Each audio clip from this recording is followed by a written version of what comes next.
Hello, listeners. This is Kat, and welcome back to Put Your Hands Up Podfics.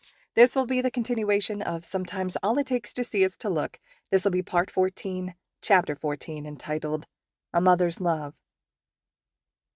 It had been a few days since Inko had discussed things with her baby's teacher, and she had yet to go through the therapist options with him. Don't get her wrong. She understood the man's logic and agreed that this would probably be best for Izuku. But she just hadn't been home enough. Work has been stressful. On top of all the things happening to Izuku at school, it was a lot. She needed a break sometimes, so when she wasn't working, she spent time doing things she enjoyed. She picked up sewing again and spent time catching up on reading. She loved baking, and even taught Izuku how one weekend she had off. Eventually, the conversation she needed to have with Izuku got pushed to the back burner. She didn't mean to forget, after all. Her son's mental health is very important, but it had just faded away slowly.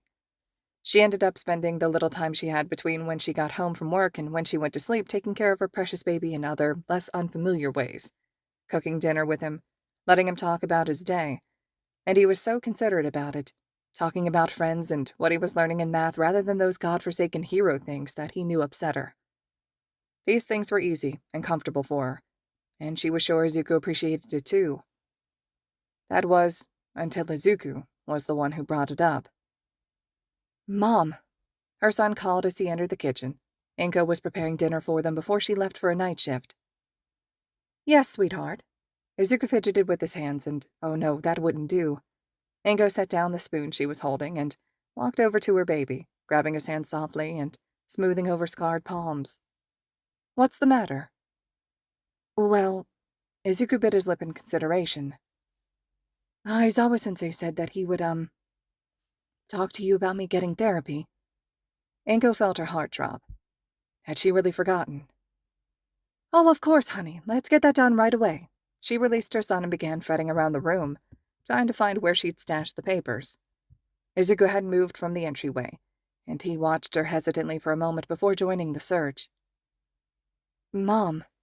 Inko hummed in acknowledgement. Where did those darn papers disappear to? She could have sworn she left them in the kitchen, but it's been a while, so she supposed she could be misremembering. "When did Sensei speak with you?" Inko froze.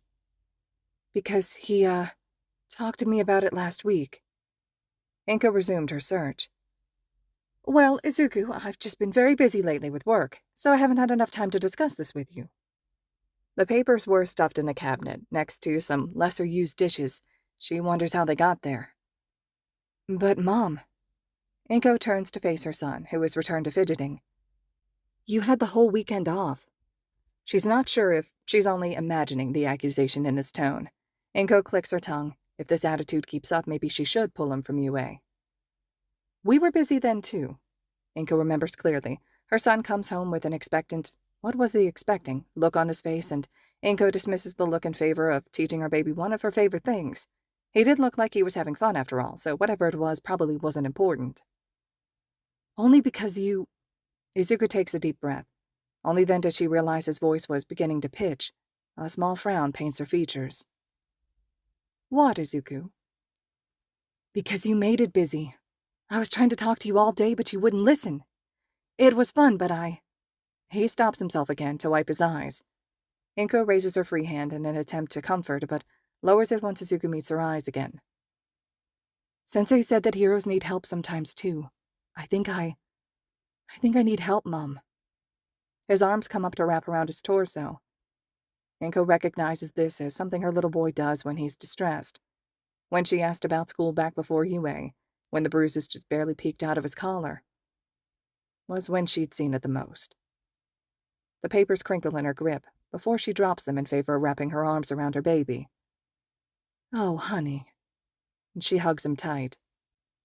Izuku knows that Aizawa-sensei was skeptical about how his mom missed him being bullied. He could tell by the way his eyebrows furrowed and his mouth ticked down when Izuku said she didn't know, and the way he promised a conversation with her immediately after that, even if he said it was just to discuss therapy. He knows. And he thinks he's skeptical now, too. He loves his mom, with all his heart. She was wonderful and caring. She made him his favorite meals when he had an especially bad day, but never asked for more when he lied with an "it was fine." She took time out of her busy schedule to do things with him. It's busier now than ever. And let him go to UA even though he knows she doesn't want him to be a hero. And that's okay. Izuku knows his mom just wants him to be safe. He can deal with the disappointed looks whenever he gets hurt. It's fine. He really does wonder why she never asked him before, though. He hadn't thought about it much. He purposely hid the bullying from her, and she was busy. Is busy. But now she hadn't talked to him about therapy, or even mentioned if Sensei had met with her yet, which is fine. People can be forgetful, but it's been over a week, and Izuku had been ready to talk with her on their free weekend, but his mom kept turning him away from asking with activities.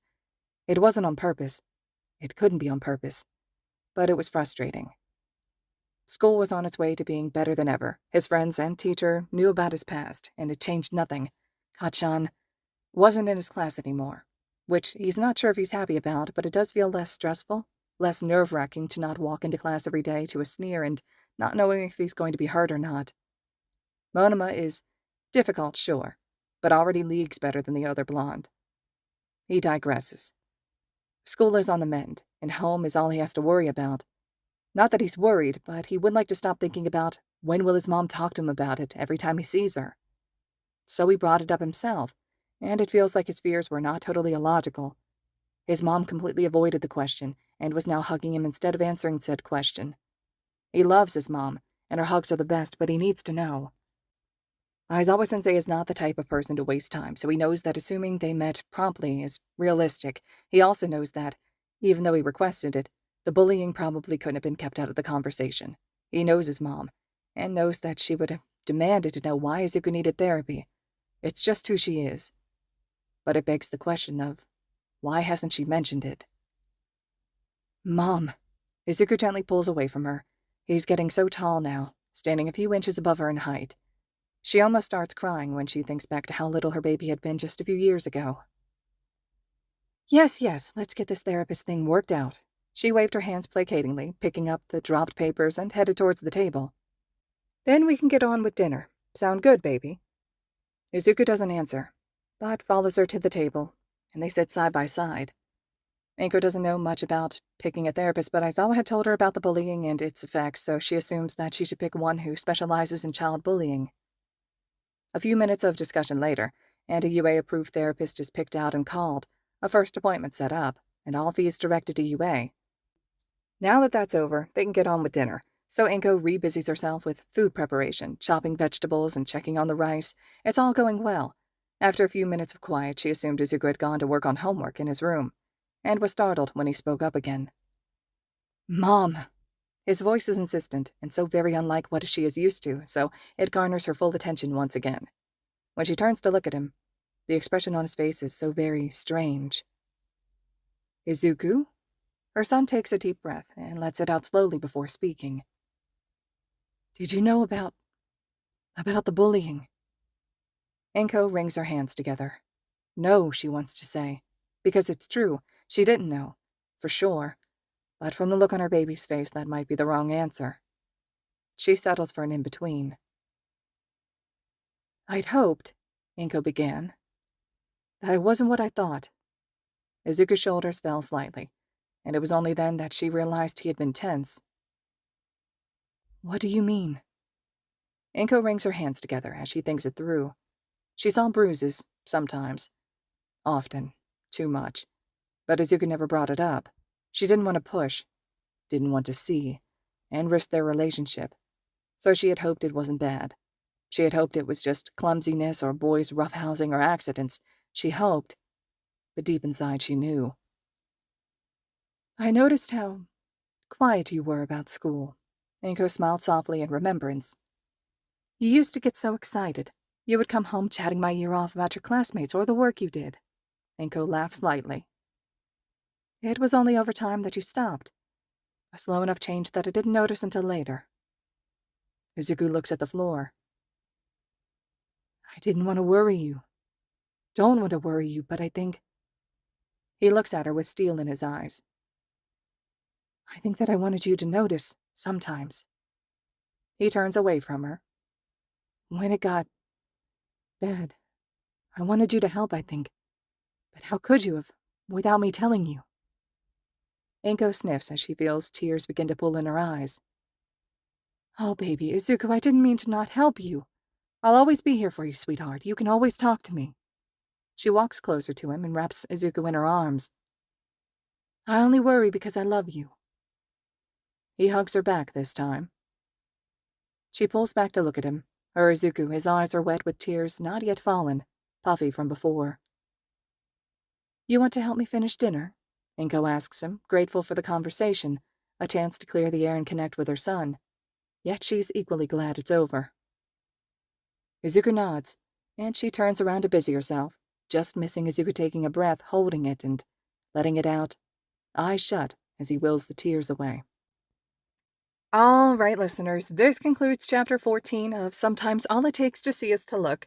Just 2 more chapters to go. I hope you all are still enjoying this one, and as always, thank you so much for listening.